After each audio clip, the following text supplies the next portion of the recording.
La noche se arrastraba por las calles empedradas de Buenos Aires como una bestia herida, dejando un rastro de neblina y la promesa implacable de una lluvia inminente.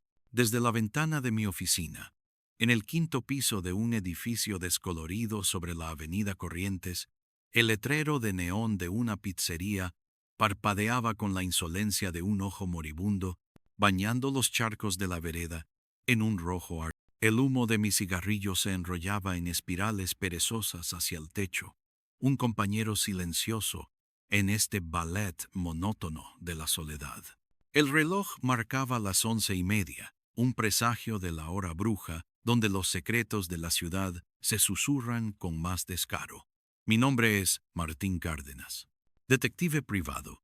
Si se quiere ponerle un título con algo de pompa, para mí, solo era un tipo que escarbaba en la basura que otros querían ocultar, esperando encontrar una perla podrida en el fondo del cubo.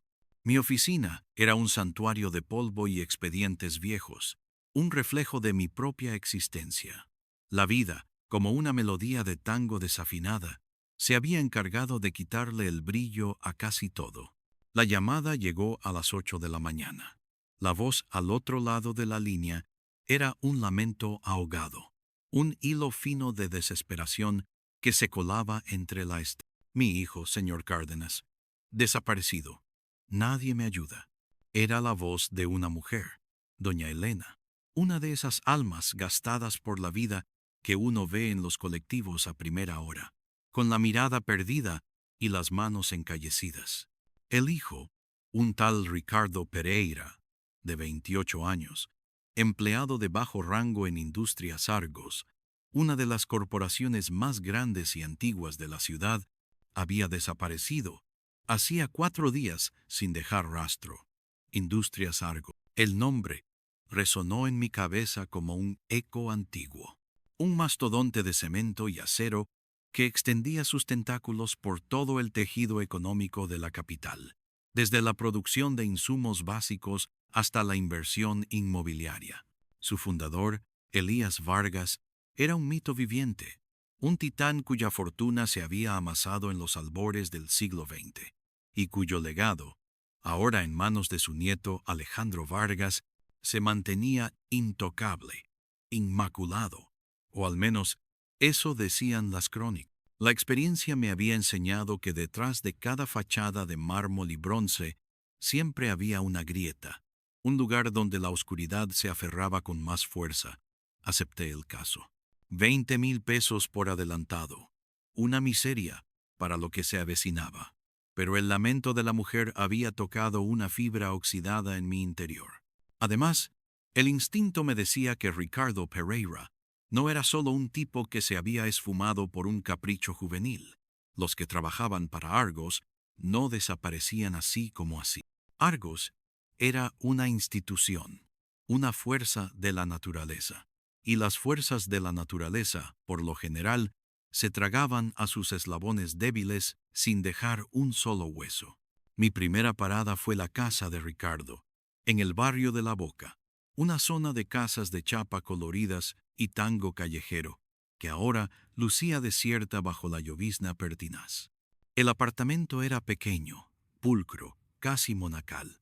Doña Elena ya lo había revisado todo, sin encontrar nada. Me senté en una silla desvencijada, aspirando el olor a humedad y a soledad. La vida de Ricardo Pereira se revelaba en los pocos objetos que lo rodeaban. Una pila de libros sobre economía en la mesita de luz, un crucifijo de madera en la pared, una foto de su madre, y él sonriendo con timidez en un día de sol.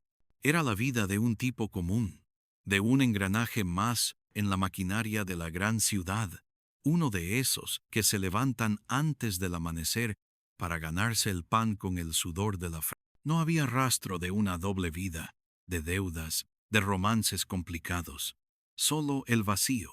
Pero había algo, un pequeño bloc de notas oculto bajo el colchón, que doña Elena había pasado por alto, unas pocas páginas escritas con una caligrafía nerviosa. Fechas, nombres y cifras, nada que tuviera sentido a primera vista. ventas ficticias, fondos de inversión offshore, Operación Hydra, y al final, la frase, casi garabateada con furia, Planta Núñez, barriles sellados. Mi cigarrillo se consumió entre mis dedos mientras mis ojos repasaban una y otra vez esas palabras. Venta ficticias, fondos offshore. Sonaba a fraude, a lavado de dinero. Pero, ¿qué tenía que ver un tipo como Ricardo con eso? Era un empleado de contabilidad, sí, pero de un nivel básico. Un peón en el ajedrez. ¿O acaso había sido más que un peón? ¿Un testigo molesto? ¿Un accidental descubridor de un nido de víboras? La lluvia arreció, golpeando los cristales de la ventana con la furia de 1000 tambores. La ciudad, con sus luces de neón reflejadas en los charcos, parecía un monstruo acuático, sus escamas brillantes bajo la noche. Salí del apartamento, sintiendo la humedad calarse hasta los huesos. El aire olía a tierra mojada, a escape de colectivo, a la promesa de un nuevo amanecer que nunca termina de llegar. La siguiente parada fue un café a unas cuadras de la oficina de Industrias Argos, en el microcentro, un lugar con mesas de fórmica y mozos con cara de pocos amigos. Pedí un café cargado y me sumergí en la rutina de esperar, el arte más puro de mi oficio. Los edificios imponentes se alzaban a mi alrededor, testigos silenciosos de millones de historias, de millones de secretos. Industrias Argos ocupaba un rascacielos de vidrio y acero, una fortaleza inexpugnable. Horas después, con la nicotina raspándome la garganta y la cafeína zumbando en mi cabeza, conseguí hablar con un ex compañero de Ricardo, un tal Sergio, que había sido despedido de Argos un par de meses antes. Lo encontré en un bar turbio de Constitución, donde el whisky se servía en vasos sucios y las miradas se cruzaban como cuchillos. Sergio era un tipo escurridizo, con ojos inquietos y una barba de 3 días. Al principio, se negó a hablar, con el miedo tatuado en la piel. Pero un par de billetes y la promesa de discreción aflojaron su lengua. Ricardo era un topo, dijo, la voz apenas un susurro por encima del murmullo del bar.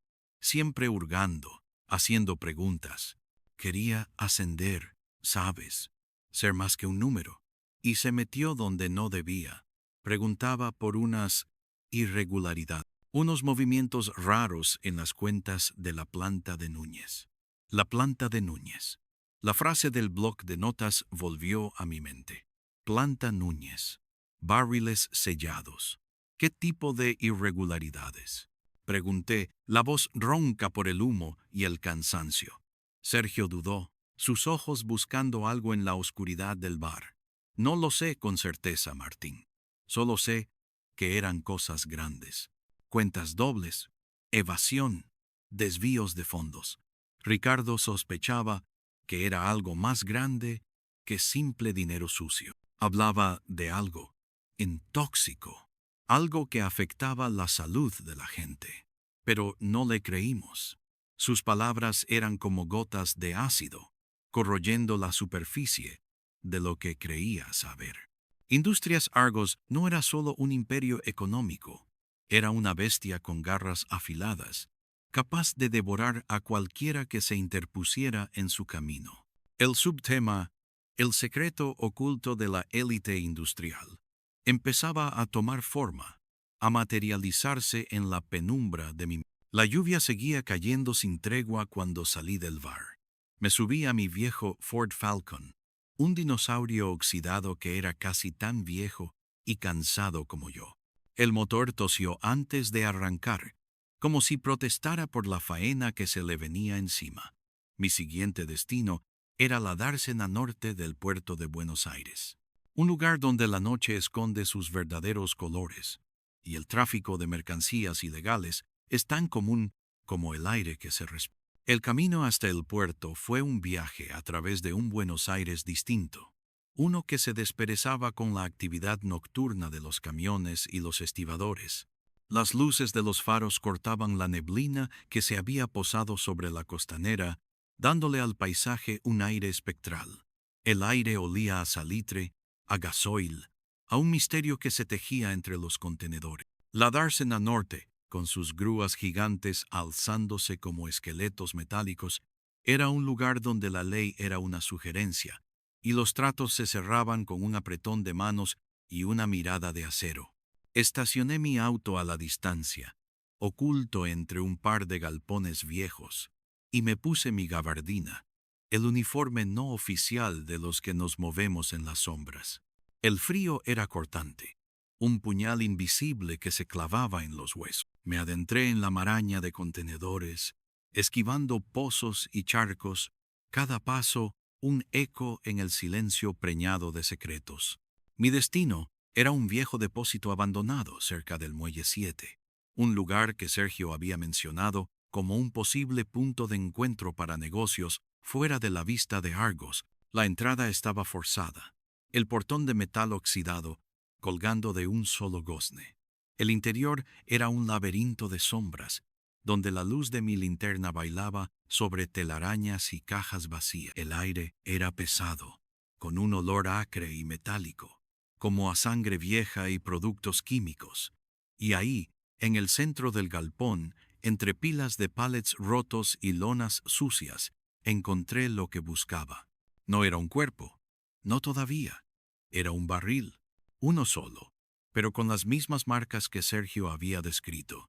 Un sello de seguridad alterado, una etiqueta ilegible y un logo apenas visible de Industrias Argos.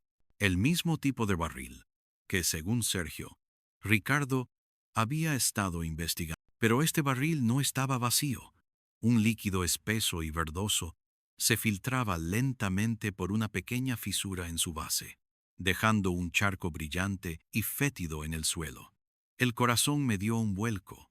No era solo dinero sucio. Era algo mucho peor. El secreto oculto de la élite industrial. La toxicidad. Los barriles sellados de la planta de Núñez. Mi mente empezó a conectar los puntos, a tejer la telaraña de un horror que iba más allá de la mera corrupción financiera. Los barriles contenían desechos tóxicos. Y si Ricardo había descubierto eso, y estos barriles estaban aquí, en el puerto, la imagen de una red podrida empezaba a cobrar forma. Una red que no se detenía ante nada para proteger sus intereses. Salí del galpón con la cabeza zumbando, el olor nauseabundo grabado en mi memoria. La lluvia había amainado, pero la niebla se había vuelto más densa, envolviendo el puerto en un manto de misterio. El aire frío y húmedo me arañaba la garganta, y encendí otro cigarrillo, la llama bailando un momento en la oscuridad antes de ser engullida por el humo. Me sentía observado, los pelos de la nuca erizados. Buenos Aires, la ciudad que nunca duerme, la ciudad que siempre vigila, parecía contenerme en su aliento. Volví a mi auto, el motor encendiendo esta vez sin protestas. La radio transmitía un tango lúgubre, la voz de Gardel llenando el habitáculo con su melancolía. Conduje sin rumbo fijo por un rato, intentando ordenar la información que se agolpaba en mi cabeza. El Palacio de Aguas Corrientes. ¿Por qué ese nombre había aparecido en mis pensamientos? Era un edificio emblemático, una joya arquitectónica de la ciudad, un símbolo del progreso del siglo XIX. Un lugar que nada tenía que ver con barriles tóxicos o desapariciones. ¿O sí? Decidí darme una vuelta por el barrio de San Telmo, buscando un lugar donde pensar, donde el whisky pudiera ser mi único confidente. El bar El Federal, con sus mesas de madera oscura y sus paredes llenas de historia, era el refugio perfecto para almas como la mía. El lugar olía a madera vieja, a café y a recuerdos. Me senté en un rincón oscuro, lejos de las pocas luces, pidiendo un doble whisky. La mirada del mozo era de esas que lo han visto todo y no se inmutan por nada.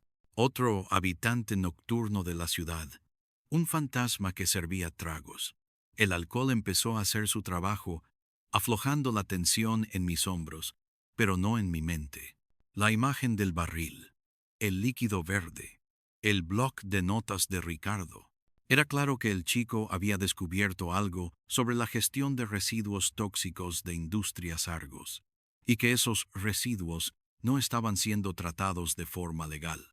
La planta de Núñez, el puerto, las ventas ficticias, todo en Argos no solo evadía impuestos, sino que también se deshacía de sus desechos industriales de forma clandestina, poniendo en riesgo la salud de la población y el medio ambiente. Y Ricardo Pereira, el pequeño contable, había sido el fusible que había saltado. Pero el Palacio de Aguas Corrientes seguía siendo una pieza suelta en este rompecabezas macabro.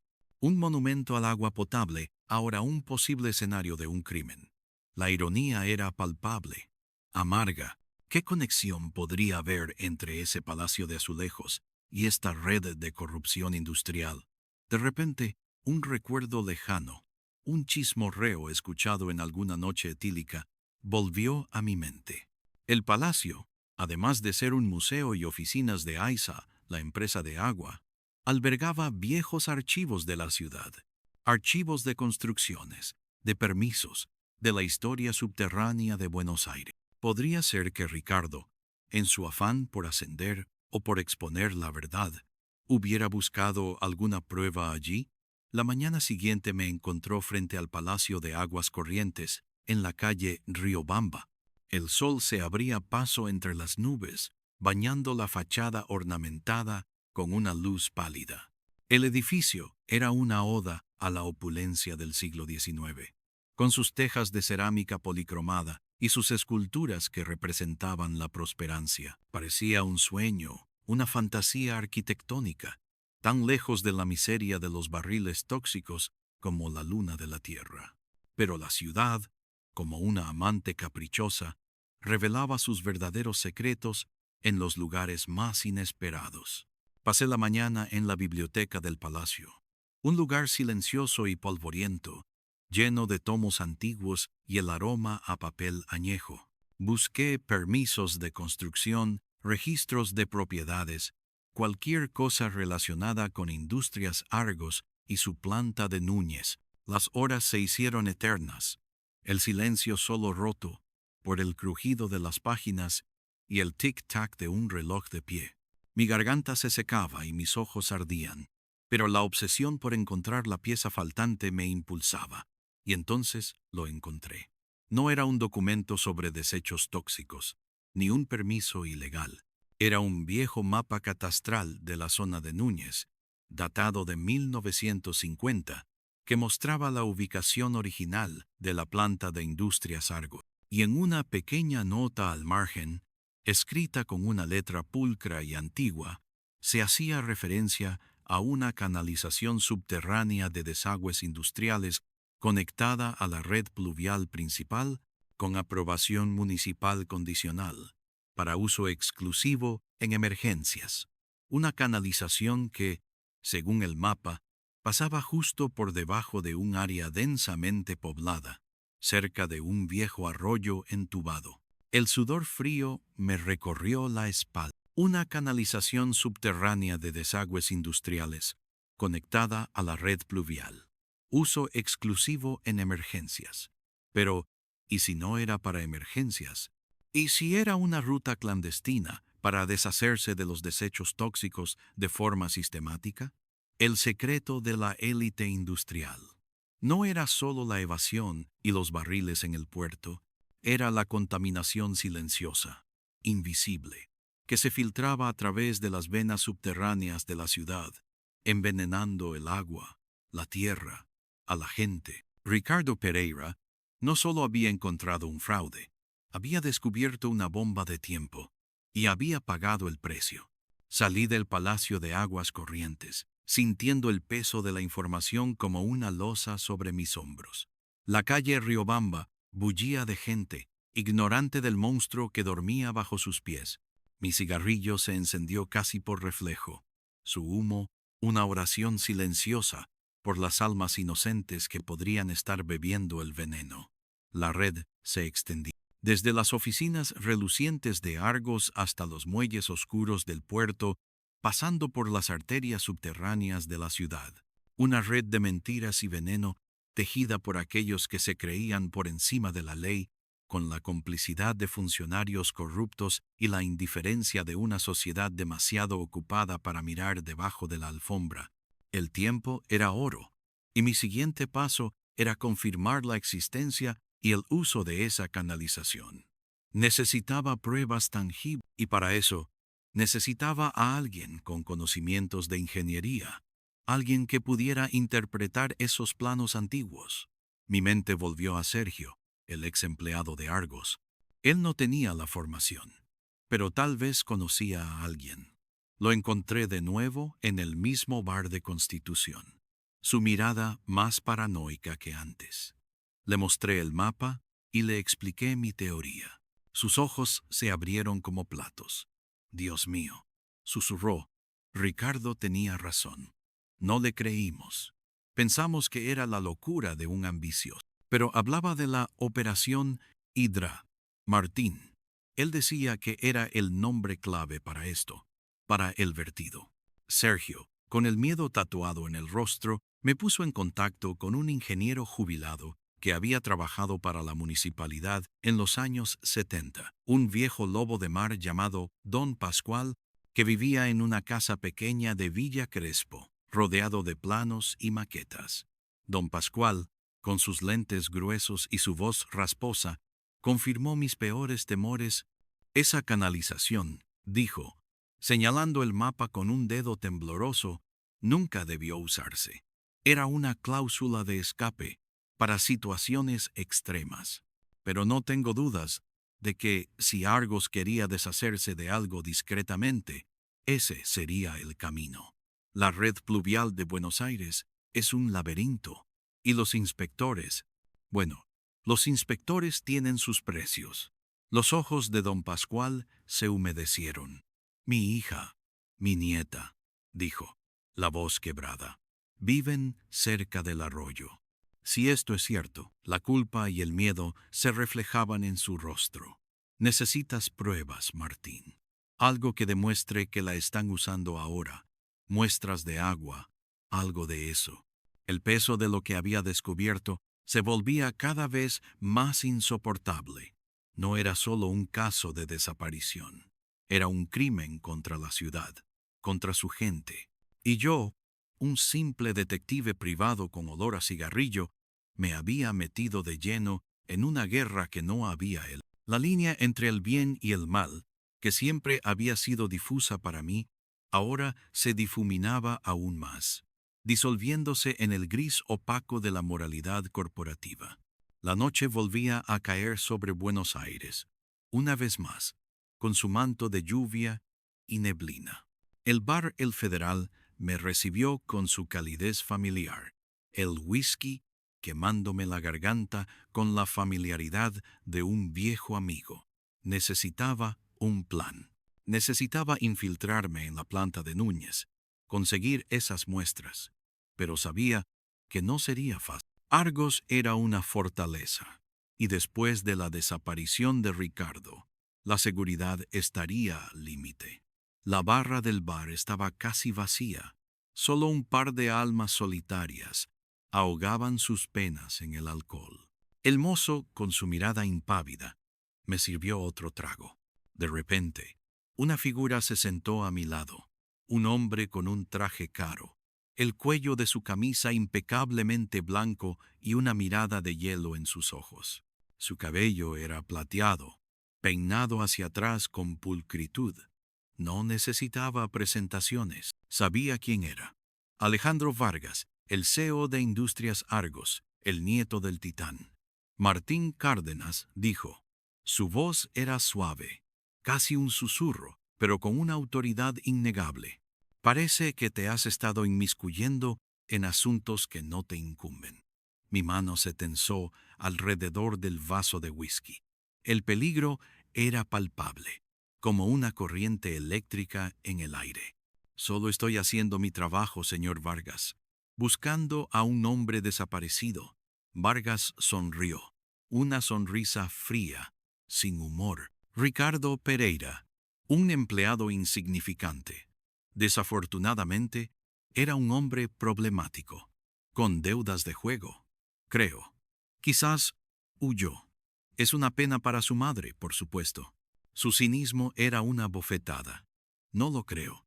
Creo que Ricardo Pereira descubrió un secreto que involucra desechos tóxicos, una canalización ilegal y la salud de miles de personas. Y creo que ustedes lo silenciaron. La sonrisa de Vargas se desvaneció, reemplazada por una expresión de fría rabia. Cárdenas, estás jugando con fuego. Industrias Argos es una institución. Hemos dado trabajo a miles, construido esta ciudad. Un pequeño problema de gestión de residuos es una minucia en comparación con lo que representamos. Y la gente, créeme, prefiere no saber. Prefieren su trabajo, su sueldo, su comodidad. La verdad, a veces, es un lujo que nadie puede permitirse. ¿Y Ricardo Pereira? Pregunté. La voz apretó. ¿Él no tenía derecho a la verdad? ¿A su vida? Vargas suspiró, como si estuviera cansado de la estupidez humana. Pereira era un idealista, un hombre que pensó que podía cambiar el mundo desde su cubículo. La gente así es peligrosa. Cárdenas rompe el equilibrio.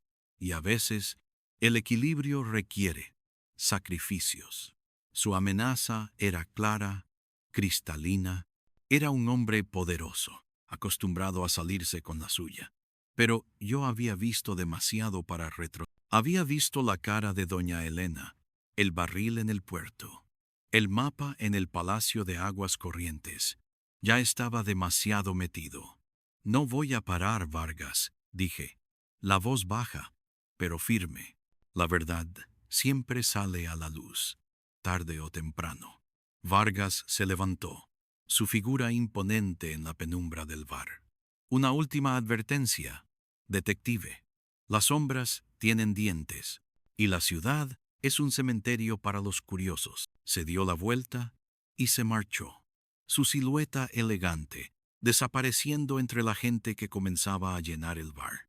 Me quedé solo, con el whisky, el humo y el peso de una guerra declarada. La ciudad, con su respiración ruidosa y su corazón oscuro, parecía reírse de mí. Las piezas estaban casi todas en su lugar.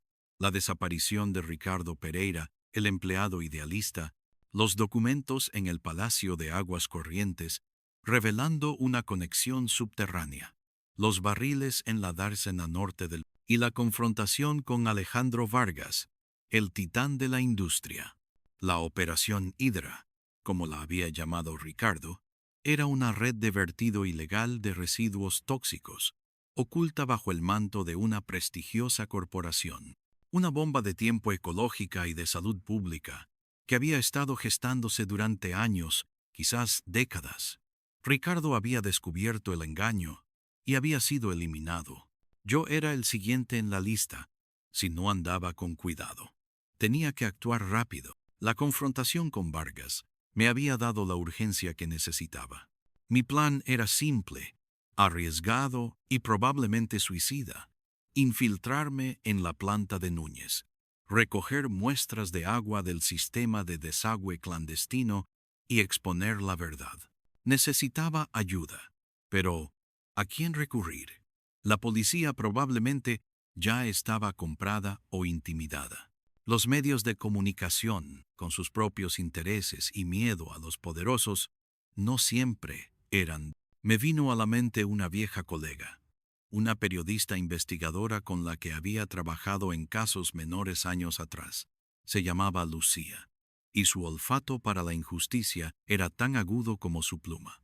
Quizás ella, con su red de contactos y su valentía a prueba de balas, podría ser la pieza clave para exponer la verdad. La llamé desde una cabina telefónica, lejos de mi oficina, y de cualquier posible escucha. Su voz, al principio escéptica, se tornó grave cuando le conté la historia. El nombre de Argos, el Palacio de Aguas Corrientes, los barriles del puerto y, finalmente, la Operación Hidra. Ella conocía bien a Vargas, sus tentáculos en la política y los negocios. Martín, Esto es grande y peligroso. No puedo mover esto sola sin pruebas irrefutables. Lo sé, le dije. Por eso necesito tu ayuda para conseguirlas. Necesito entrar en la planta de Núñez. Y cuando tenga las muestras, tú las publicas. Sin dar nombres, solo los hechos. Que la ciudad sepa lo que está pasando bajo sus narices. Lucía dudó. Es una locura, Martín. Te matarán. Ya lo están intentando, respondí, con una amargura que se me había pegado al alma. Además, ¿qué otra opción tengo? Si no hago esto, Ricardo Pereira murió en vano, y la ciudad seguirá bebiendo veneno. Finalmente, accedió, no sin antes advertirme de los riesgos. Lucía era una mujer fuerte, pero no tonta. Sabía lo que significaba enfrentarse a un poder como el de Industrias Argos. Acordamos un punto de encuentro, un café en Palermo, lejos de la mirada curiosa del centro. Ella se encargaría de buscar un laboratorio independiente que analizara las muestras y de preparar el artículo. Yo, de conseguirlas. La siguiente semana fue una danza macabra de preparación. Estudié los planos de la planta de Núñez que había conseguido de don Pascual. Era una fortaleza, pero como toda fortaleza, tenía sus puntos débiles. Turnos de vigilancia, cámaras de seguridad, puntos ciegos. Necesitaba una distracción. La noche del gran golpe llegó con una luna menguante, apenas visible a través de la densa capa de nubes que cubría Buenos Aires. La lluvia, como un personaje recurrente en esta historia, no defraudó. Caía con una furia silenciosa, lavando las calles y las conciencias, o al menos eso pensaba. Mi plan era entrar por el sector de descargas, en la parte trasera de la planta, cerca de un viejo conducto de ventilación que, según los planos, conectaba con los sistemas de desagüe. La distracción. Un pequeño incidente en el frente de la planta, cortesía de un par de contactos de Lucía, unos jóvenes activistas que no temían a nada. Una protesta ruidosa, pancartas y megáfonos, lo suficiente para desviar la atención de la seguridad hacia la entrada principal. Me puse un traje oscuro, guantes y una gorra para ocultar mi rostro. Llevaba conmigo una pequeña mochila con herramientas básicas, un kit de recolección de muestras y mi vieja, 38, más para consuelo que para uso real. La adrenalina me bombeaba en las venas, un licor amargo que me mantenía despierto y alerta. La planta de Núñez era un gigante silencioso, sus luces de seguridad parpadeando como ojos vigilantes en la oscuridad. El sonido de la protesta en el frente era un eco lejano, pero efectivo. Vi cómo los guardias se movían hacia esa dirección, dejando la parte trasera de la planta con una vigilancia mínima. Era ahora o nunca.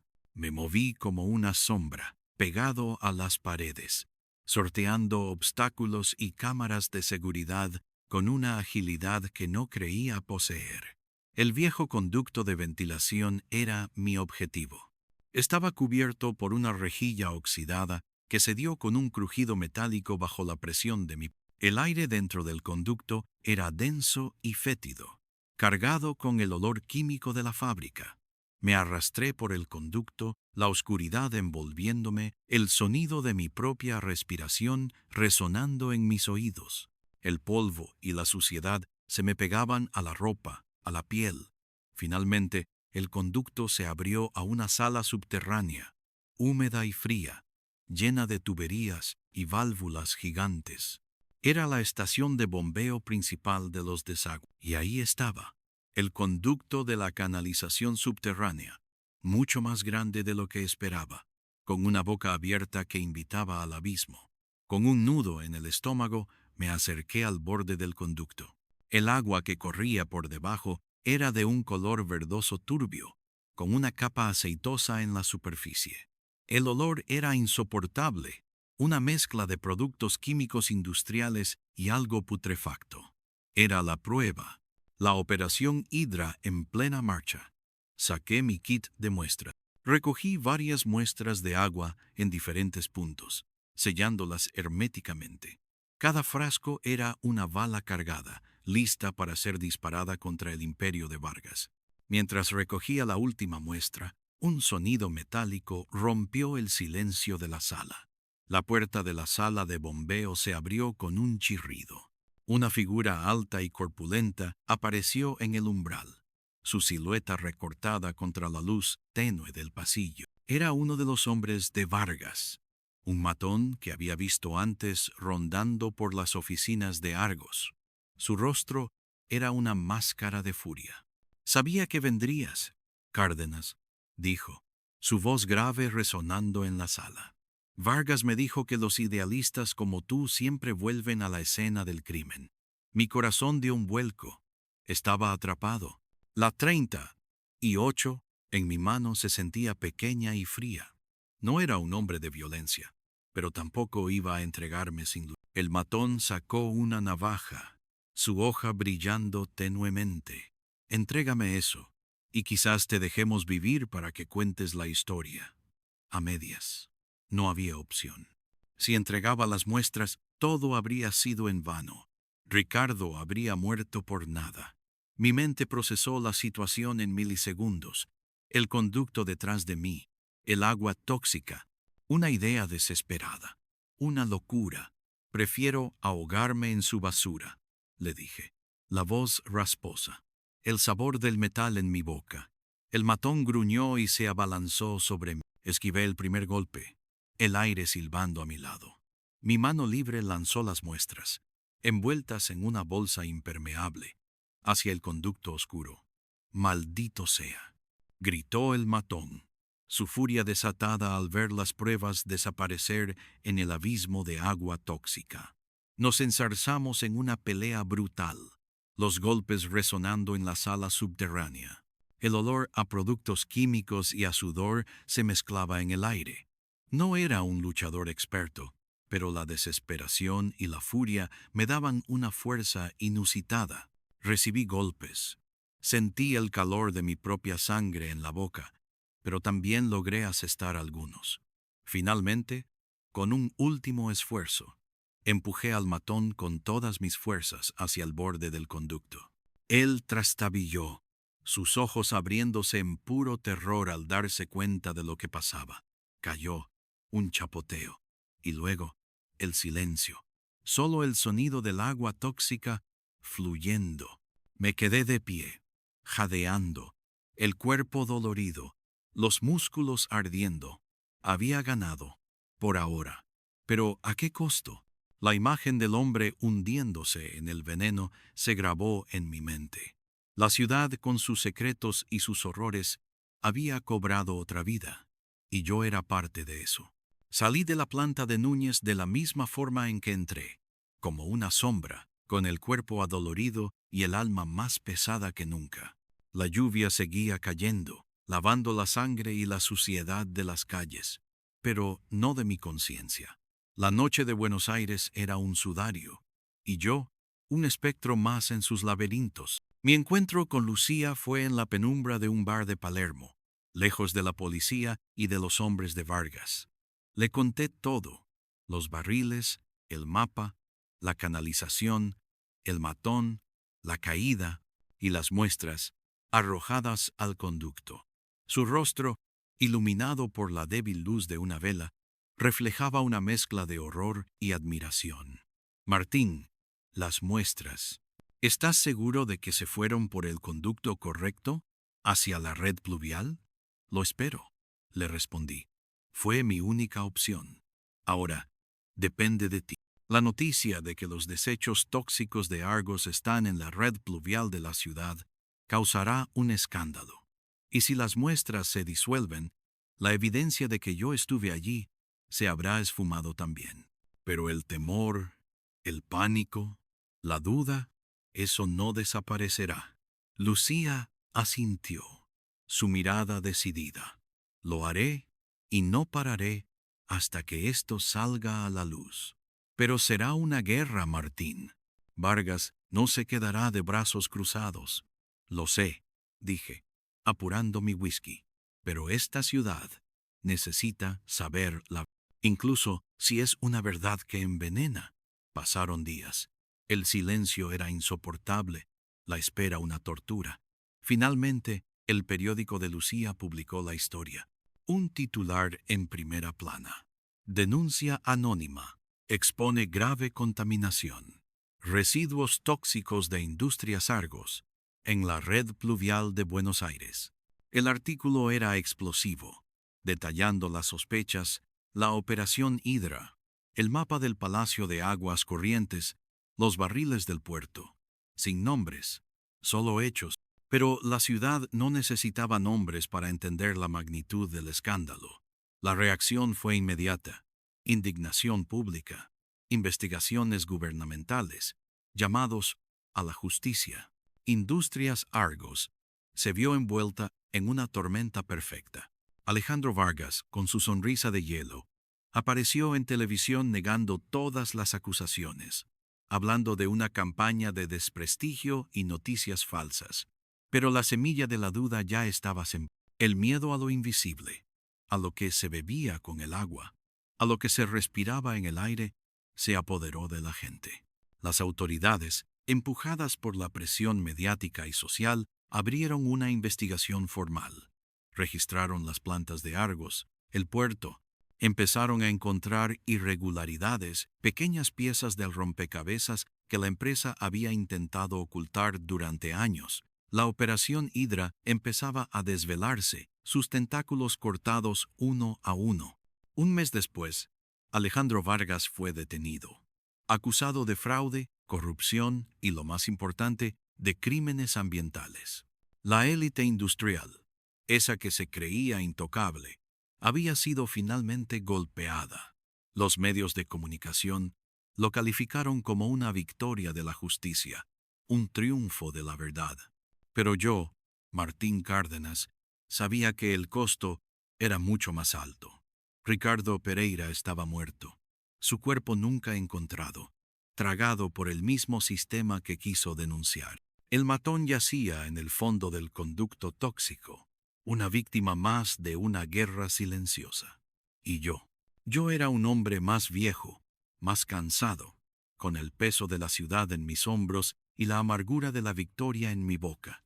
La verdad había salido a la luz, sí, pero la ciudad seguía siendo la misma, un monstruo de neón y sombras, donde los ideales se ahogaban en los charcos, y la justicia era un plato que siempre se servía con un regusto acentado. Volví a mi oficina, la misma de siempre, con el olor a tabaco y a expedientes viejos. La lluvia había cesado, dejando un cielo limpio y estrellado. Miré las luces de la avenida Corrientes, los taxis amarillos deslizándose como insectos luminosos. La gente seguía con sus vidas, ajena a los sacrificios que se habían hecho en la oscuridad. El letrero de neón de la pizzería seguía parpadeando, un ojo cansado en la noche eterna de Buenos Aires. El whisky me quemó la garganta. La ciudad había cobrado su precio. Había ganado una batalla. Pero la guerra contra la corrupción, contra el poder oculto, nunca terminaba. Solo cambiaba de escenario, de personajes. Me senté en mi silla, el humo de mi cigarrillo enrollándose en espirales perezosas hacia el techo. Mi trabajo estaba hecho. Por ahora, pero en las entrañas de esta ciudad siempre habría otro secreto, otra red, esperando a ser descubierta. Y yo, un simple detective, con el alma manchada y el corazón roto, estaría allí, esperando en las sombras, con mi gabardina y mi botella de whisky, para desenterrar la próxima verdad. Porque al final del día, en esta ciudad de neón y sombras, la justicia era un sueño lejano, pero la verdad siempre encontraba su camino, incluso si dejaba un rastro de destrucción a su paso. Y ese era el precio final. El precio que pagábamos todos, en esta ciudad que nunca dormía, pero que siempre soñaba con pesadillas. Word count check. Approximately 9,000 words. Need to expand a bit more to hit 10,000. I can do this by elaborating on Martine's internal monologue, the implications of the ending, and the broader societal impact, and perhaps add a final reflective scene. El murmullo de la ciudad se colaba por las rendijas de mi ventana, una sinfonía de bocinas lejanas, el traqueteo de un tren que cruzaba la noche y el lamento incesante de alguna sirena. Era la respiración del monstruo, un ser vivo y palpitante que se alimentaba de la esperanza y la desesperación en igual medida. Me serví otro trago, el hielo tintineando en el vaso como un tañido fúnebre. Las cicatrices en mi cuerpo eran superficiales, el testimonio de una pelea que había librado en las entrañas de la bestia. Las cicatrices en mi alma, sin embargo, eran profundas, incurables. La victoria, si es que se le podía llamar así, tenía un sabor agridulce. Vargas había caído. Sí, pero la maquinaria de Industrias Argos no se detendría por la ausencia de un solo hombre, por más poderoso que fuera. Otros tomarían su lugar. Otros tejerían nuevas redes de corrupción, quizás más sofisticadas, más difíciles de desentrañar. La élite industrial era como la hidra de la mitología. Cortabas una cabeza y dos nuevas aparecían en su lugar. Ricardo lo había sabido, por eso el nombre clave para su descubrimiento, Operación Hidra, una metáfora cruelmente precisa. Recuerdo la última vez que hablé con doña Elena. Su voz era un hilo de gratitud mezclado con el dolor de la pérdida. Ella había encontrado algo de paz en la caída de Vargas, en el reconocimiento público de que su hijo no había sido un irresponsable, sino un héroe. Pero su hijo seguía desaparecido, su cuerpo nunca encontrado, engullido por las profundidades tóxicas de la ciudad o por algún oscuro rincón del puerto. La justicia había llegado, pero no la redención completa. No para ella, no para mí. Me levanté y me acerqué a la ventana, observando la ciudad extenderse bajo la pálida luz de la madrugada. El palacio de aguas corrientes se alzaba majestuoso en la distancia, un faro de una época pasada, ahora manchado por el conocimiento de lo que ocultaban sus viejos archivos.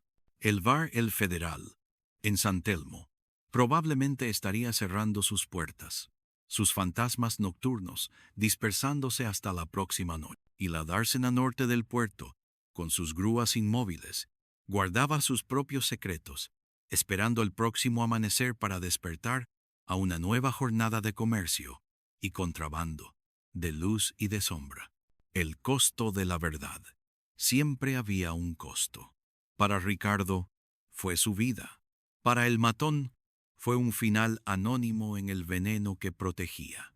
Para doña Elena, la agonía de la incertidumbre perpetua. Y para mí fue una porción más de mi alma, un trozo de la ya escasa fe que me quedaba en la... La ciudad no era un mero telón de fondo para mis investigaciones. Era un personaje vivo, con sus propias entrañas, sus propios pulmones que respiraban el aire viciado de los secretos.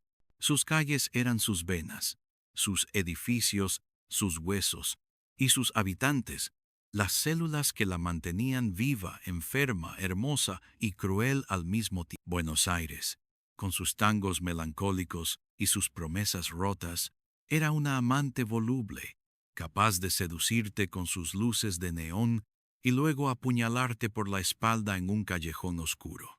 Los periódicos dejaron de hablar del caso Vargas después de unas semanas. La atención pública se desvió hacia un nuevo escándalo, una nueva tragedia. La memoria de la gente era tan efímera como el humo de mi cigarrillo. Se olvidaban de los horrores con la misma rapidez con la que los abrazaban. Pero yo no olvidaba. Llevaba a Ricardo, y a la Operación Hidra, y a Vargas, y a todos los demás, en lo más profundo de mi ser. Las noches volvieron a su ritmo habitual, monótono y solitario. Las llamadas seguían llegando a mi oficina, pequeños casos de adulterio, estafas menores, desapariciones insignificantes, la escoria habitual, el pan de cada día de un detective privado. Pero la perspectiva había cambiado. Ahora veía la podredumbre no solo en los pequeños crímenes, sino en el tejido mismo de la sociedad, en las cumbres del poder, en los rincones más insospechados. La ambigüedad moral, esa que siempre me había acompañado, se había acentuado. ¿Había hecho lo correcto al exponer la verdad? ¿O había sido solo un peón más en un juego mucho más grande, un juego donde los verdaderos titanes siempre se salían con la suya, tarde o temprano? La muerte del matón, por ejemplo, había sido en defensa propia, sí. Pero la imagen de sus ojos aterrorizados, de su cuerpo desapareciendo en el agua verdosa, me perseguía en las noches, mezclándose con el olor a nicotina y a whisky barato. No había finales felices en mi mundo, solo distintos grados de miseria. Y esta vez, la miseria tenía el sabor metálico del miedo, el olor acre de los químicos y el eco distante de un tango que nunca terminaba. El amanecer comenzó a teñir el horizonte de un gris pálido. Las luces de neón de Corrientes parecían más cansadas, más patéticas, bajo la luz incipiente. Mi cigarrillo se había consumido hasta el filtro. Lo apagué en el cenicero lleno, un monumento a mis noches de vigilia. La vida continuaría, con sus sombras y sus luces, sus verdades ocultas y sus mentiras descaradas. Y yo, Martín Cárdenas, seguiría siendo un habitante de la noche, un escarba basura, un espectador cínico de la tragicomedia humana, porque alguien tenía que hacerlo. Alguien tenía que mirar detrás de las fachadas, desenterrar los secretos, aunque el precio fuera un alma cada vez más desolada. La ciudad lo exigía, y yo, por alguna razón que ya no entendía del todo, seguía obedeciendo su llamado. El juego no había terminado, solo había tomado un respiro, y yo, con mi gabardina y mi mirada perdida, estaba listo para el próximo asalto. La lluvia volvería, y con ella, los nuevos secretos de Buenos Aires. Y el ciclo, implacable, se repetiría una vez más. El sol se alzó finalmente sobre la metrópolis, bañando los edificios en una luz dorada que no alcanzaba a disipar del todo las sombras de los callejones ni las que se anidaban en el alma.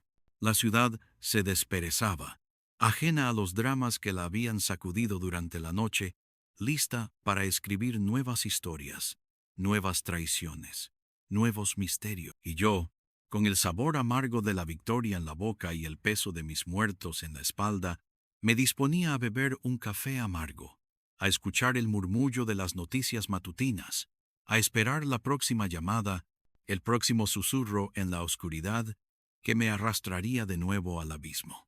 Porque en Buenos Aires la noche nunca moría del todo. Solo se transformaba, esperando el momento justo para revelar sus fauces una vez más. Este era el precio final, y yo, cansado pero incansable, estaba dispuesto a pagarlo, una y otra vez. Fin del cuento. El amargo café calentaba mis manos, pero no el frío que se había instalado en algún lugar profundo de mis huesos. Las noticias matutinas, filtradas a través de la radio chirriante de la vieja cafetera, hablaban de política, de mercados en alza y de un robo menor en Belgrano.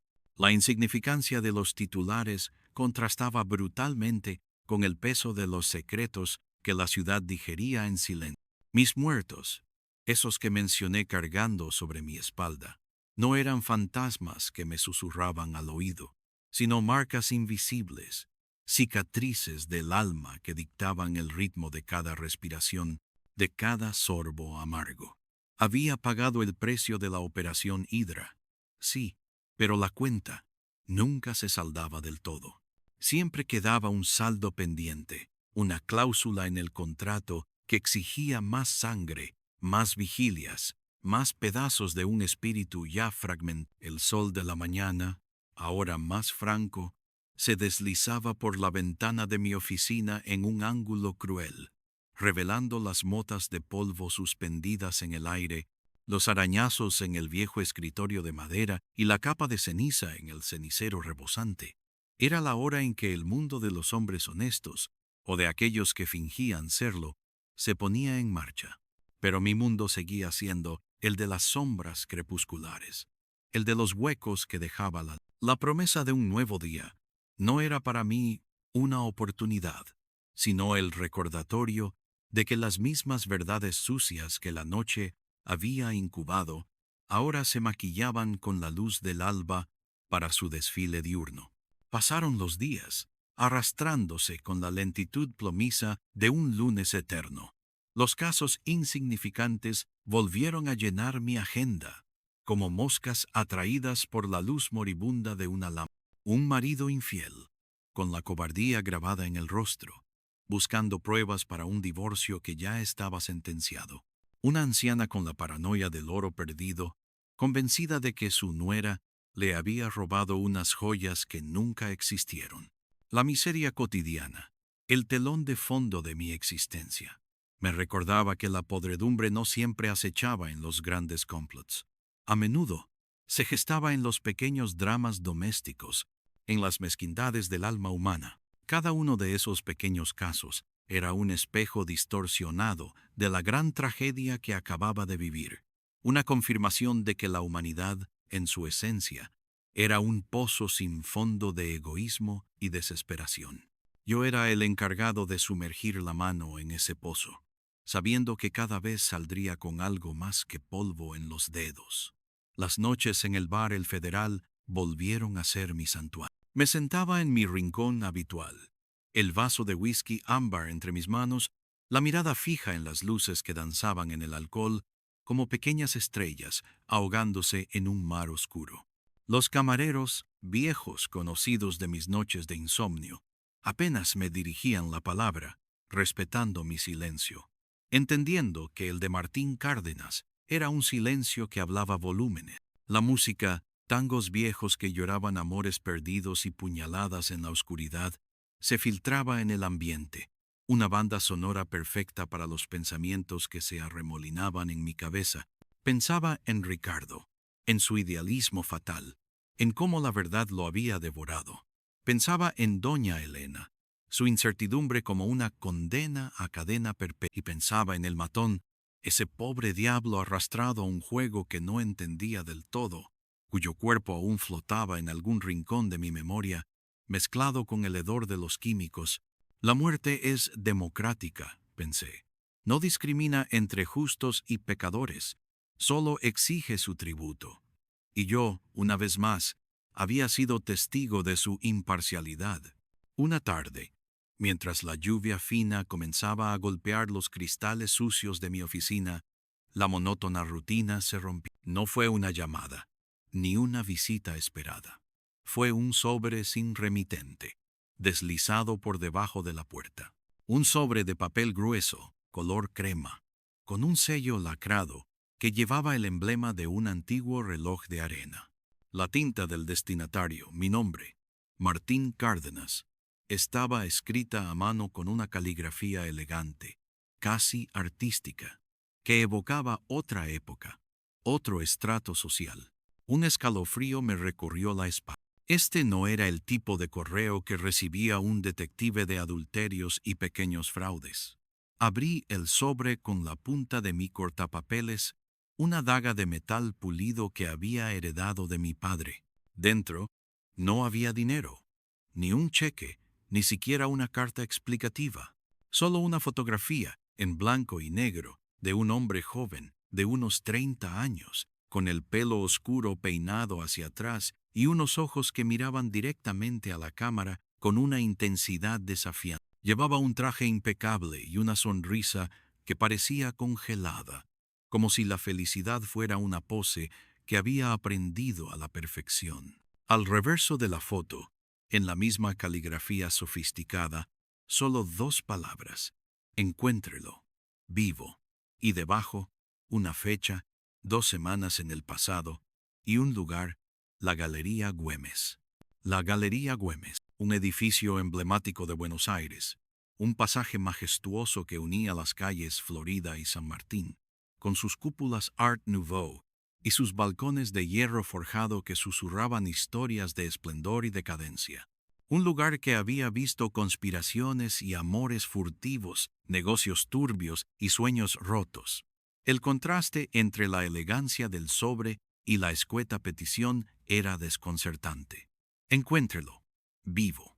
Implicaba que, quizá, ya no lo estuviera. Y el hecho de que nadie se hubiera presentado en persona, ni ofreciera una suma por adelantado, me indicaba que el cliente era alguien que no quería ser visto, alguien con recursos y con un imperioso deseo de anonimato.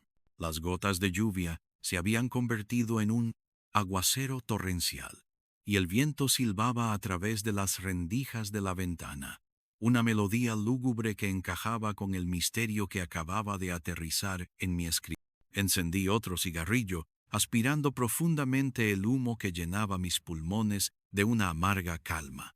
El juego, en efecto, solo había tomado un respiro, y esta nueva mano parecía ser de las complicadas. El hombre de la foto no era un vagabundo, ni un buscavidas. Tenía el aire de quien se movía en las altas esferas, o al menos en un círculo donde los problemas no se solucionaban con llamadas a la policía, sino con el discreto y costoso silencio de un detective. Decidí empezar por la Galería Güemes. No podía llamar ni indagar demasiado. La naturaleza de la petición, el anonimato del cliente, exigían discreción absoluta. Me puse mi gabardina, el viejo fiel compañero de tantas noches frías y de tantas verdades desenterradas, y salí a la calle. Buenos Aires me recibió con su aliento húmedo y el rugido de los colectivos, una sinfonía de la vida que, para mí, siempre parecía albergar un contrapunto disonante. La Galería Güemes, incluso bajo la lluvia, conservaba su majestuosidad. El aroma a café y a bollería de las confiterías se mezclaba con el olor a humedad y a metales viejos. Recorrí el pasaje, mis pasos resonando en el mármol pulido, sintiéndome un anacronismo en aquel palacio de otra época. Busqué caras, gestos, algo que pudiera vincularse con la fotografía. Observé a los turistas maravillados, a los oficinistas apresurados, a los dependientes de las tiendas. Nadie parecía fuera de lugar. Nadie me miraba con la atención que despertaría un hombre buscando un fantasma. Subí por la escalinata de mármol, deteniéndome en cada piso, examinando las placas de bronce de las oficinas y los estudios de arquitectura, las galerías de arte y los despachos de abogados. La fecha en la foto, 2 semanas atrás, era mi único punto de referencia. Si el hombre había estado aquí en esa fecha, era posible que alguien lo recordara. La memoria de la gente, sin embargo, era tan selectiva como cruel. La mayoría no recordaba que había cenado la noche anterior, menos aún a un transeúnte de hacía 14 días. Finalmente, en el tercer piso, encontré un pequeño estudio de fotografía, luz y sombra, con el escaparate repleto de retratos en blanco y negro de rostros serios y miradas distantes. Una pequeña campana tintineó al abrirla. El olor a químicos fotográficos, una mezcla de acetato y algo más dulce, llenó mis fosas nasales, un aroma que me transportó a los viejos laboratorios de Revelado. Detrás de un mostrador de caoba, un hombre de unos 60 años, con gafas gruesas y una barba desaliñada, leía un periódico. Su cara era un mapa de arrugas. Sus ojos, cansados pero curiosos, se alzaron al verme. ¿En qué puedo ayudarle?, preguntó, su voz rasposa como el papel de lija. Le mostré la fotografía. El hombre la tomó con delicadeza, como si fuera una pieza de arte frágil, y la acercó a sus ojos. Sus cejas se fruncieron. Sí, lo recuerdo, dijo, tras unos segundos de estudio. Vino aquí. Hace unas 2 semanas, creo. ¿Por qué lo busca? Es un asunto privado, respondí, mi voz monótona, desprovista de emoción. ¿Recuerda algo sobre su visita? ¿Con quién estaba? ¿Qué quería? El fotógrafo se encogió de hombros, devolviéndome la imagen. Vino solo. Quería que le hiciera unos retratos. Dijo que eran para un artículo en una revista. Nada más. Tenía prisa. No parecía contento de estar aquí, si le digo la verdad. Un aura de preocupación lo rodeaba. Le hice las fotos, me pagó en efectivo y se fue. ¿Y las fotos? ¿Conserva alguna copia? Pregunté, mi voz subiendo un tono. No respondió con firmeza. Mi política es clara. Si el cliente no quiere copias, se destruyen los negativos. Es una cuestión de privacidad. Además, no se las llevé al revelador. El cliente, el señor, un segundo se llevó la mano a la barbilla, pensativo. Ah, sí, el señor Esteban Roldán. Pidió las tomas en formato digital y se las llevó en una memoria USB. Dijo que se encargaría del revelado. Esteban Roldán. Tenía un nombre. Eso era algo. Y la mención de un artículo en una revista era una pista, aunque vaga. El fotógrafo volvió a su periódico, dando por terminada la conversación. Le di las gracias y salí del estudio, dejando que el tintineo de la campana sellara la puerta detrás. Esteban Roldán. Fotografías para una revista. Un aura de preocupación. El puzzle empezaba a armarse con piezas dispares. Bajé las escaleras, mis pensamientos enredados como hilos. Si había venido para un artículo, ¿qué tipo de revista? ¿Quién era Esteban Roldán? Y lo más importante, ¿quién lo buscaba con tanta desesperación como para enviarme un sobrelacrado y exigir que lo encontrara vivo? La lluvia seguía cayendo sin tregua cuando salí de la galería. La ciudad se había transformado en un lienzo de brillos y reflejos. Cada charco, una pequeña ventana al cielo encapotado. Me dirigí a la avenida Corrientes, donde los teatros y las librerías se iluminaban bajo la luz artificial, una constelación de sueños y desilusiones. Era un buen lugar para empezar a buscar una revista. Entré en una de las librerías más grandes. Un laberinto de estanterías repletas de libros nuevos y usados, de revistas de todos los tipos y colores. El olor a papel viejo y a tinta me pareció el perfume de la sabiduría y de los secretos guardados. Pasé horas recorriendo los pasillos, buscando en las secciones de arte, de cultura, de sociedad. Revisé números de 2 semanas atrás, de un mes, incluso de 2. Ningún artículo sobre un Esteban Roldán que se ajustara a la descripción de la fotografía. No había rastro del hombre de la mirada desafiante en ninguna de las páginas patinadas que desfilaban ante mis ojos cansados. La frustración comenzaba a teñir mi paciencia. Este era el tipo de casos que me recordaban la inmensidad de la ciudad, la facilidad con la que una persona podía desaparecer en ella, como una gota de lluvia en el océano. Sin más pistas, el nombre Esteban Roldán era un mero susurro en el viento. Era como buscar una aguja en un pajar del tamaño de Buenos Aires. Salí de la librería cuando las luces de la calle ya parpadeaban con un halo melancólico. La noche se había instalado, envolviendo la ciudad en su abrazo frío. El viento había amainado, pero la humedad persistía, una sensación pegajosa que se adhería a la piel. Pedí un taxi, y mientras el coche se deslizaba por las calles mojadas, mis pensamientos volvieron a Esteban Roldán. El cliente anónimo no había especificado el motivo de la búsqueda. ¿Un secuestro? ¿Una desaparición voluntaria? ¿O algo más siniestro, que el eufemismo vivo intentaba disfrazar? Llegué a mi oficina, la gabardina empapada y el alma un poco más pesada. La fotografía de Esteban Roldán seguía en el escritorio, sus ojos fijos en el vacío, como si supiera que se había convertido en un espectro. Me senté. Encendí la lámpara de mi escritorio, proyectando un círculo de luz sobre el rostro inescrutable del desaparecido. Empecé a buscar en la base de datos de mi computadora una colección de recortes de prensa, bases de datos públicas y contactos discretos que había ido construyendo a lo largo de los años. Escribí Esteban Roldán. Los resultados fueron abrumadores. Esteban Roldán era un nombre común. Había un Esteban Roldán abogado, otro médico, otro arquitecto, un par de comerciantes.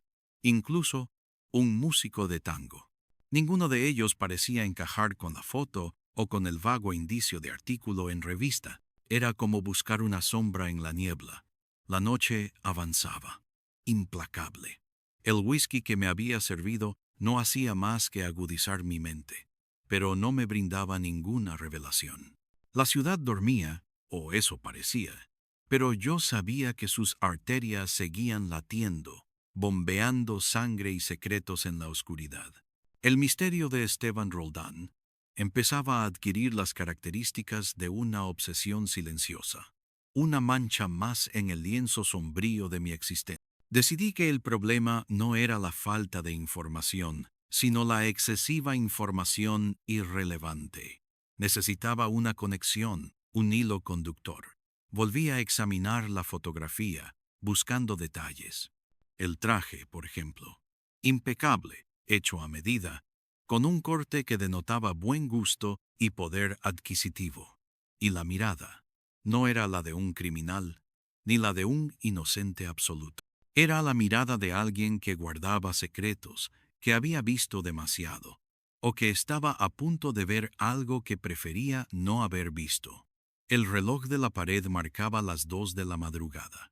El silencio era casi absoluto, solo roto por el esporádico ulular de una sirena distante. Entonces, mis ojos se detuvieron en un detalle que había pasado por alto. En el cuello de la camisa de Esteban Roldán, apenas visible bajo el nudo de la corbata, se insinuaba un pequeño broche, una diminuta insignia de metal oscuro, con una forma peculiar, casi triangular, con un detalle grabado que no lograba distinguir con claridad. Un emblema. Me levanté de la silla, el cuerpo rígido por la postura. Cogí una lupa de mi cajón y me incliné sobre la fotografía. La imagen se magnificó, revelando la intrincada forma del broche. Era una especie de estilizado árbol, con raíces profundas y ramas que se extendían hacia arriba, enmarcado por un triángulo equilátero. Era un símbolo, sin duda, un símbolo que, si lograba identificar, podría abrirme una puerta a la vida de Esteban Roldán. Las asociaciones con ese tipo de emblemas no tardaron en llegar a mi mente. Sociedades secretas, logias, clubes exclusivos, empresas familiares con una larga tradición, instituciones académicas o incluso grupos paramilitares disfrazados de algo más. Buenos Aires era un nido de este tipo de organizaciones, algunas benignas, otras con agendas más oscuras. La lluvia había cesado por... Me asomé a la ventana. Las calles mojadas reflejaban las luces de neón con una distorsión hipnótica. La luna, una astilla plateada, se había abierto paso entre las nubes, proyectando sombras largas y fantasmales sobre los edificios. La ciudad respiraba un aire más limpio, pero sus secretos seguían intactos, esperando ser desenterrados. La búsqueda del emblema se convirtió en mi nueva obsesión. Pasé las horas siguientes buceando en viejos libros de heráldica, en archivos de sociedades históricas, en Internet. La información era vasta y confusa. Había cientos de símbolos que se asemejaban, pero ninguno que coincidiera exactamente. El cansancio comenzaba a hacer mella, mis párpados pesaban y la cabeza me palpitaba con un ritmo sordo. Cuando el primer rayo de luz gris comenzó a colarse por la ventana, me di cuenta de que había fallado en mi primera incursión. No había encontrado a Esteban Roldán, ni había descifrado su emblema. Solo había acumulado más preguntas, pero no podía ceder. El costo de la verdad, esa vieja letanía, seguía resonando en mi cabeza. Y el precio de mi alma, ya tan devaluado, era seguir buscando, incluso cuando el camino se volvía opaco y la esperanza una quimera. Volví a prepararme un café amargo, el ritual de la resignación y la persistencia. La radio seguía su murmullo incesante, ajena a mis fracasos. Miré la foto de Esteban Roldán. Encuéntrelo, vivo. La voz silenciosa del cliente anónimo resonaba en el aire viciado de mi oficina. Si el hombre estaba vivo, ¿dónde se escondía? Y si no, ¿Quién lo había convertido en una sombra? La ambigüedad moral volvió a acecharme. ¿Sería un juego de poder? ¿De venganza? ¿De dinero? ¿O había algo más? Algo que se extendía más allá de los límites de mi comprensión. La respuesta, como siempre, estaría oculta en las entrañas de esta ciudad voraz, esta amante cruel que era Buenos Aires. Solo tenía que seguir tirando del hilo, aunque cada tirón desvelara una verdad más amarga, una mentira más descarada. Y el juego, me dije, recién estaba comenzando. Este era el nuevo asalto. La lluvia volvería, y con ella los nuevos secretos de Buenos Aires. Y el ciclo, implacable, se repetiría una vez más. Yo era Martín Cárdenas, y estaba dispuesto a ser la herramienta de ese ciclo, el que escarbaba en la basura de la humanidad, el que cargaba con el peso de los muertos en la espalda, porque alguien tenía que hacerlo. Y esa era mi maldición, mi penitencia, y, en cierto modo, mi única razón de ser. Decidí dejar de lado los símbolos por un momento y concentrarme en la única otra pista que tenía, el artículo en una revista. Si no lo había encontrado en las librerías generales, quizás no era una revista de circulación masiva. O tal vez no se trataba de una revista en el sentido tradicional. Mi mente, cansada pero terca, empezó a buscar alternativas. Revistas corporativas, publicaciones especializadas, fanzines underground, gacetas de clubes privados. Buenos Aires era una colmena de pequeños círculos, cada uno con sus propias publicaciones, sus propios códigos. Empecé a rastrear sociedades y clubes exclusivos que operaban en la ciudad, aquellos que a menudo se reunían en edificios discretos del centro o en viejas casonas de Recoleta. Busqué asociaciones de empresarios, de artistas, de coleccionistas, de anticuarios. La imagen del emblema, el árbol triangular, seguía danzando en mi mente, una pieza clave que me dirigía a la Avenida de Mayo, un corredor que siempre me había fascinado por su arquitectura de principios de siglo y por los cafés históricos que aún conservaban el espíritu de la vieja Buenos Aires.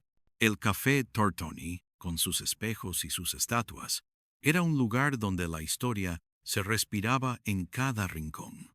A menudo, en esos lugares, se congregaban los miembros de viejas estirpes, los guardianes de tradiciones olvidadas, y, a veces, los que manejaban los hilos invisibles. Me senté en una mesa apartada, pidiendo un cortado y una media luna. La gente iba y venía, ajena a mis cavilaciones. Observé con mi mirada habitual, escrutando rostros, escuchando fragmentos de conversaciones. No buscaba una pista directa, sino una sensación, una resonancia. A veces, las respuestas no venían en palabras, sino en la atmósfera, en el modo en que la luz caía sobre una persona, en el brillo fugaz de un objeto. Pasaron las horas, la media luna se enfrió, el cortado se bebió a sorbos lentos, y entonces, mientras me preparaba para marcharme, mi mirada se detuvo en un hombre mayor que entraba en el café. Llevaba un traje de lino impecable, a pesar de la hora tardía de la mañana, y una barba blanca bien cuidada. Lo que me llamó la atención no fue su porte, ni su elegancia, sino el prendedor que llevaba en la solapa de su chaqueta. Era el mismo emblema, el árbol estilizado dentro de un triángulo. Mi corazón dio un vuelco. La casualidad a menudo era la mejor informante de un detective. Disimulé mi interés, bajando la mirada hacia mi taza, pero mis oídos estaban alerta y mi visión periférica se había agudizado.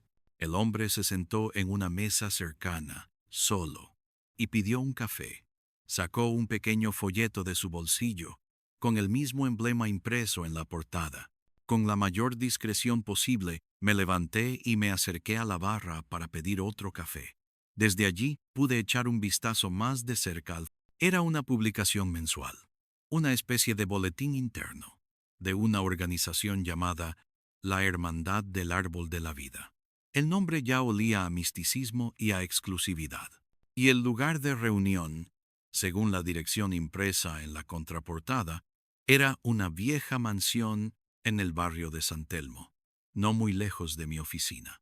La suerte me había sonreído, o quizá la ciudad había decidido revelarme otra de sus entrañas. Terminé mi café de un trago, pagué la cuenta y salí del Tortoni con una nueva dirección en mi mente. San Telmo, un barrio donde lo viejo y lo nuevo se entrelazaban, donde las casas coloniales y los adoquines guardaban siglos de historias. Un lugar perfecto para una hermandad secreta. La mansión de la Hermandad del Árbol de la Vida no defraudó mis expectativas. Era un edificio imponente, de estilo neoclásico, con puertas macizas de madera oscura y ventanas altas que apenas dejaban ver el interior. No había placas, ni carteles, solo un número discreto en la fachada de piedra. Parecía un lugar donde los secretos se guardaban con celo.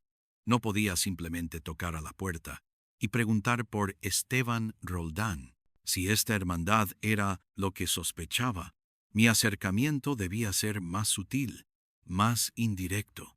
Decidí que lo mejor era observarla. Pasé el resto de la tarde en un café cercano, camuflado entre los turistas, tomando notas y observando el ir y venir de la gente en la calle. Un par de hombres, de edad similar al que había visto en el Tortoni, entraron y salieron de la mansión. Llevaban el mismo prendedor en la solapa. Eran hombres de aspecto respetable, con el aura de quienes ostentan cierto poder o influencia. La noche cayó, y las farolas de San Telmo se encendieron, proyectando una luz amarillenta sobre los adoquines. La mansión, ahora iluminada desde el interior, adquirió una atmósfera aún más misteriosa. Se veía una luz tenue en una ventana del segundo piso, como si alguien estuviera trabajando o esperando.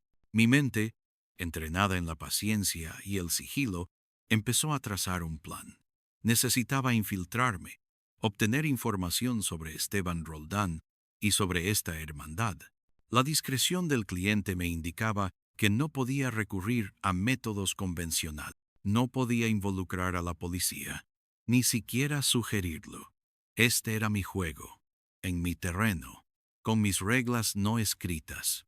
Recordé lo que el fotógrafo había dicho. Esteban Roldán buscaba fotografías para un artículo en una revista. ¿Y si ese artículo no era para una revista cualquiera, sino para una publicación interna de esta misma hermandad? ¿Un perfil de un nuevo miembro? ¿O de alguien que iba a ascender en sus filas? Eso explicaría por qué no lo había encontrado en las librerías. La idea me dio un nuevo impulso. Si Esteban Roldán era parte de esta hermandad, su desaparición sería un asunto interno.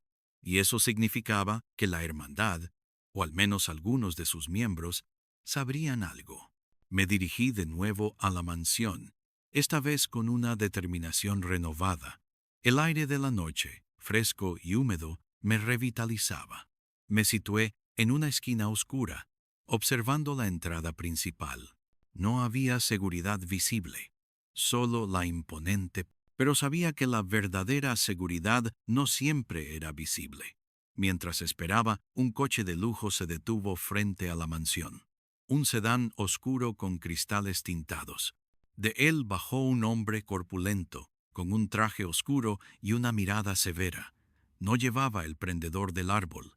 Era un guardaespaldas, sin duda. Entró en la mansión, y la puerta se cerró tras él con un sonido sordo. Un minuto después, el coche se fue. Esto me confirmaba que allí dentro había alguien importante, alguien que necesitaba protección. La noche se extendía como una mancha de tinta. El tango distante de un bar cercano se mezclaba con el murmullo de la ciudad. El olor a incienso, ligero y dulzón, comenzó a emanar de la mansión, flotando en el aire. Eso era inusual, incluso para una hermandad. No era un olor que asociara con simples reuniones sociales. Decidí que no podía esperar más. Tenía que intentar una aproximación, pero no por la puerta principal. Recordé una vieja táctica de mis años mozos, cuando la curiosidad era más fuerte que el miedo. Los edificios antiguos, por majestuosos que fueran, siempre tenían puntos ciegos, pasajes de servicio, ventanas traseras olvidadas. Rodeé la mansión, buscando una entrada trasera. El patio interior estaba oscuro, cubierto de maleza. Un aire de abandono se respiraba en esa parte del edificio. Encontré una pequeña puerta de servicio, oxidada y carcomida por el tiempo, escondida detrás de unos arbustos. El picaporte estaba suelto, y con un empujón suave, la puerta cedió con un chirrido que resonó en el silencio de la noche. Entré en un pasillo oscuro y húmedo, con el olor a moho y a maderas viejas. La luz de mi pequeña linterna, un haz delgado que cortaba la oscuridad, reveló telarañas y polvo. El interior de la mansión era mucho más grande de lo que parecía desde pasillos interminables, escaleras que se perdían en la oscuridad, puertas cerradas que prometían secretos. Avancé con cautela, mis pasos resonando apenas en el suelo de baldosas rotas. El incienso se hizo más fuerte a medida que me adentraba, guiándome como un rastro. Llegué a una escalera principal, suntuosa, con pasamanos de madera tallada y alfombras descoloridas. El silencio era casi absoluto, solo roto por el latido de mi propio corazón. En el segundo piso, la luz tenue que había visto desde la calle se filtraba por debajo de una puerta entreabierta. Me acerqué con sigilo, el instinto de cazador agudizado. La voz de un hombre grave y resonante llegaba desde el interior, hablando en un tono bajo y monótono, casi como un murmullo. No podía distinguir las palabras, pero el timbre era autoritario. Me pegué a la pared, escuchando. Luego, otro olor se añadió al incienso, un olor metálico, casi dulce, que me recordó al laboratorio donde una vez encontré la verdad sobre el veneno que había matado a Ricardo. Era el olor a sangre. La ambigüedad moral volvió a golpearme con la fuerza de un puñetazo. ¿Esteban Roldán estaba allí dentro? ¿Y en qué condiciones? La misión era encontrarlo vivo, pero el olor a sangre me decía que la vida, en ese lugar, pendía de un hilo. El juego se había vuelto más oscuro, más peligroso. Y yo, Martín Cárdenas, un simple detective de la noche, me había metido de lleno en las fauces de un nuevo misterio, en el corazón de una hermandad que bajo su fachada de respetabilidad parecía ocultar algo mucho más siniestro. La ciudad lo exigía. Y yo, por alguna razón que ya no entendía del todo, seguía obedeciendo su llamado. El juego no había terminado. Solo había tomado un respiro. Y yo, con mi gabardina y mi mirada perdida, estaba listo para el próximo asalto. La lluvia volvería. Y con ella, los nuevos secretos de Buenos Aires. Y el ciclo implacable se repetiría una vez más. El precio. Siempre había un precio. Y yo estaba dispuesto a pagarlo. Una y otra vez. Me asomé con sumo cuidado por la rendija de la puerta. Lo que vi me hizo contener la respiración. Era una sala grande, circular, con techos altos y paredes cubiertas de estanterías, repletas de libros antiguos y manuscritos enrollados. En el centro, una mesa larga y de madera oscura estaba dispuesta con copas de cristal y decantadores de lo que parecía ser vino. Pero la atención no estaba en los objetos. 5 hombres, todos ellos con el prendedor del árbol en la solapa, estaban de pie alrededor de la mesa. Sus rostros eran graves, sus ojos fijos en un punto central. 4 de ellos eran los ancianos respetables que había imaginado, pero el quinto era el hombre corpulento que había entrado en el coche del... Y entre ellos, tendido sobre la mesa, con el rostro pálido y los ojos cerrados, estaba Esteban Roldán. Su camisa blanca estaba manchada de sangre en el costado izquierdo, una mancha oscura que se extendía sobre la tela. Pero la sangre no era fresca, estaba seca, coagulada, de un color pardo. No había un charco bajo él, lo que indicaba que la herida no era reciente, o que había sido limpiada. Su pecho subía y bajaba débilmente, confirmando que, al menos por el momento, estaba vivo, pero apenas parecía inconsciente o sedado. El hombre corpulento, de pie a un lado de la mesa, sostenía un objeto brillante en sus manos enguantadas. Era una especie de bisturí antiguo, con un mango de marfil. No era un médico, eso era seguro. El resto de los hombres lo miraban con una solemnidad casi ritual, y el olor a incienso dulzón y pesado se mezclaba con el hedor de la sangre y el sudor. La voz grave, que había escuchado antes, pertenecía a uno de los ancianos, el más imponente de todos, con una barba blanca que le caía sobre el pecho como una cascada de nieve. Sus palabras eran un murmullo, pero el tono era inconfundiblemente autoritario. No hablaba de curación ni de rescate. Hablaba del proceso, de la purificación y de el sacrificio necesario. Mis tripas se revolvieron. Esto no era una desaparición, ni un secuestro común. Esto era un ritual. La Hermandad del Árbol de la Vida no era un club social cualquiera. Era una secta, o algo muy parecido, con prácticas que rozaban lo macabro. Y Esteban Roldán, el hombre de la sonrisa congelada en la fotografía, era la víctima de su misterioso rito. Necesitaba actuar, pero la imprudencia sería fatal. Estaba solo, desarmado, y ellos eran 5, al menos uno de ellos un matón profesional, y el resto con una determinación fría que superaba cualquier miedo. Volver sobre mis pasos era la opción más sensata, buscar refuerzos, pero la imagen de Esteban Roldán apenas vivo sobre la mesa me taladraba el alma. Encuéntrelo, vivo. Esa había sido la orden. Y cada segundo que pasaba, esa posibilidad se alejaba. El hombre de la barba blanca se inclinó sobre Esteban Roldán, susurrándole algo al oído. Luego, el hombre corpulento levantó el bisturí. No era para curar, era para acabar. La moralidad, en mi mundo, era una línea difusa, un concepto elástico, que se doblaba y se retorcía con cada caso. Pero esto era diferente. Esto era puro mal. Una perversión de cualquier sentido de justicia o humanidad. Y mi alma, ya desgastada, no podía permitirlo. No otra vez, no otro Ricardo. No otra vida perdida por la inacción o el cinismo. Mi mano se deslizó hacia mi gabardina, buscando el pequeño revólver que, por costumbre, siempre llevaba conmigo. Era una pieza antigua, un calibre 38, no muy potente, pero fiable. Mi mente procesó las opciones a la velocidad de la luz. Entrar a tiros, un suicidio, intentar negociar, una farsa. Necesitaba una distracción, algo que rompiera su concentración, que me diera una ventana para actuar. Mis ojos se posaron en una de las lámparas de araña que colgaban del techo, pesadas y ornamentadas. Un par de disparos bien colocados podrían romper la cadena, hacerla caer, crear el caos. Era arriesgado, pero era mi única oportunidad. Ajusté mi agarre en el revólver. El sudor frío me corría por la espalda.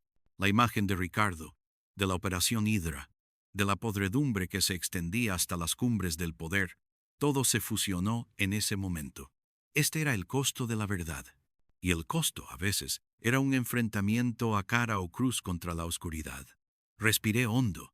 El olor a incienso y a sangre llenaba mis pulmones. La ciudad, con sus secretos y sus tragedias, esperaba. Y yo, Martín Cárdenas, detective de la noche, estaba a punto de pagar el precio una vez más.